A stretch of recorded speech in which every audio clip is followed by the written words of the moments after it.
Wanajeshi wa Urusi walishambulia kwa bomu kwenye kituo cha amri cha Ukraine huko Konstantinovka katika Jamhuri ya Watu wa Donetsk na kuondoa kabisa zaidi ya wataalamu 10 wa mawasiliano. Mwenyekiti wa tume ya utawala ya kiraia ya Urusi, miradi ya kizalendo na usaidizi wa mkongwe anayefahamika kama Vladimir Rogovi ameliambia hivyo shirika la habari la TASS kutoka nchini Urusi. Katika mji wa Konstantinovka katika Jamhuri ya Watu wa Donetsk, askari wa Urusi walipiga mgomo wa mabomu kadhaa ya FIB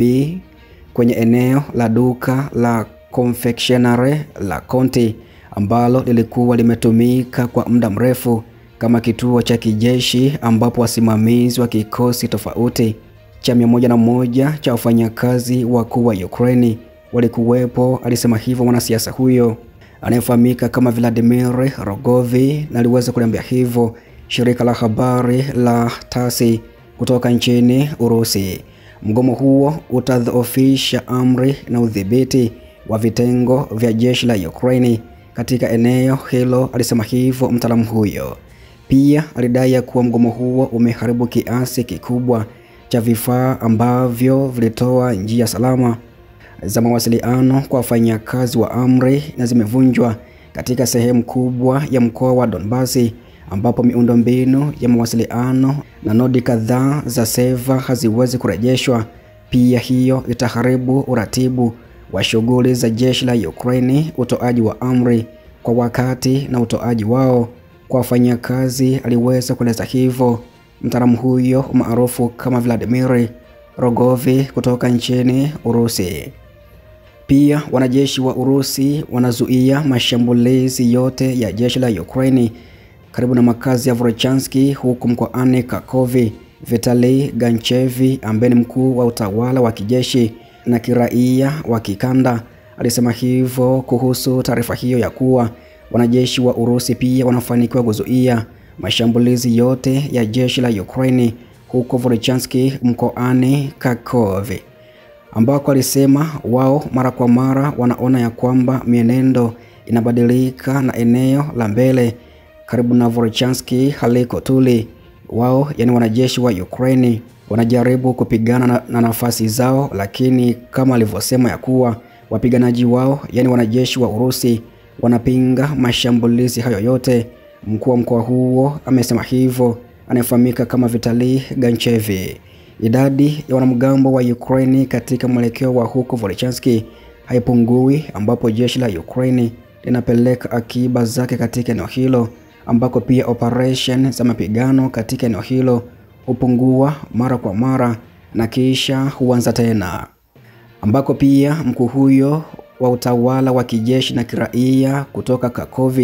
aliviambia vyombo vya habari ya kuwa vikosi vya Urusi viko takriban kilomita 7 tu kutoka Kupiansk katika mkoa huo wa Kharkov,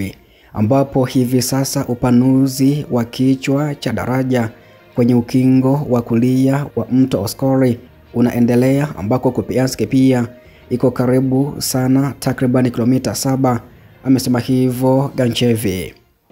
Ganchevi pia alibainisha kuwa mstari wa mbele wa kivita katika eneo la Kupiansk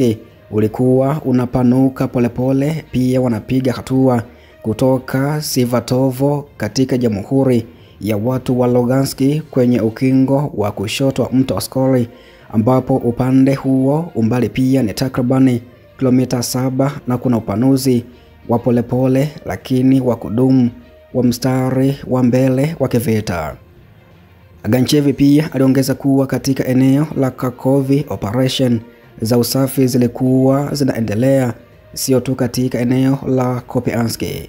ambapo pia mwaka jana Mei 2024 kikundi cha vita cha kaskazini kiliweza kukomboa takriban vijiji 15 katika sehemu ya kaskazini ya eneo hilo la Kharkov, na hivi sasa vikosi vya Urusi vilikuwa vinatetea eneo linalopatikana dhidi ya mashambulizi ya kurudisha kutoka kwa mamluki wa Magharibi.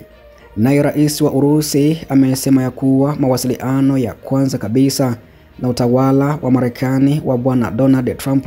tayari pia ni kama yametia matumaini fulani,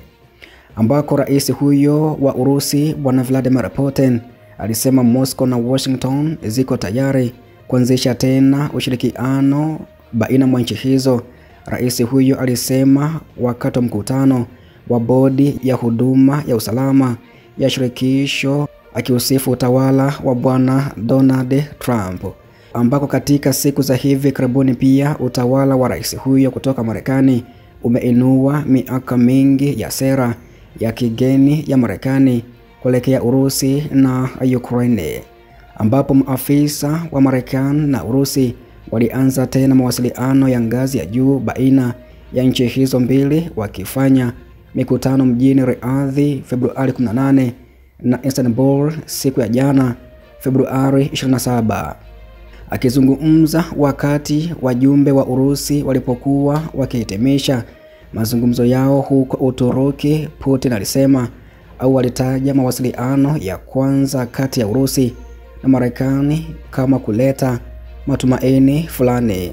Pia alidai ya kuwa baadhi ya nchi za Magharibi hazijaridhishwa na kurejeshwa kwa uhusiano wa Urusi na Marekani na zinataka kuleta ukosefu wa utulivu duniani. Vikosi hivyo vitajaribu kuvuruga au kuathiri mazungumzo ambayo yameanza, Putin alisema bila kutoa ushahidi wowote, ambako pia aliongeza kuwa wanahitaji kulizingatia na kutumia njia zote za diplomasia na huduma za kijasusi kutatiza majaribio hayo. Ukraine pia inakumbukwa imetengwa katika mazungumzo hayo hata huko Saudi Arabia, na hivyo kuzua wasiwasi ya kwamba utawala wa Trump unataka kuiweka kando Kyiv, ambapo mazungumzo yaliyofuata siku ya jana huko Istanbul yalidaiwa kulenga shughuli za ubalozi na ya kuhusu vita kati ya Urusi na Ukraine. Wakati wa mazungumzo ya mjini Riyadh, Moscow pia ilidaiwa kuitaka Marekani iweze kuondoa vikosi vya NATO kutoka Ulaya Mashariki kama sharti la kurekebisha uhusiano wa kawaida. Gazeti la Financial Times liliweza kuripoti hivyo likiwanukuu maafisa wawili katika eneo hilo. Volodymyr Zelensky, rais wa Ukraine, alisema ya kwamba anataka washirika wa Ulaya wahusishwe katika mazungumzo ya amani, ambako pia Kyiv inakazia ya kuwa hakuna mazungumzo yoyote kuhusu Ukraine na kumaliza vita vya Urusi yanafaa kufanywa bila ushiriki wake. Keith Kellogg, ambaye ni mjumbe maalum wa rais wa Marekani Donald Trump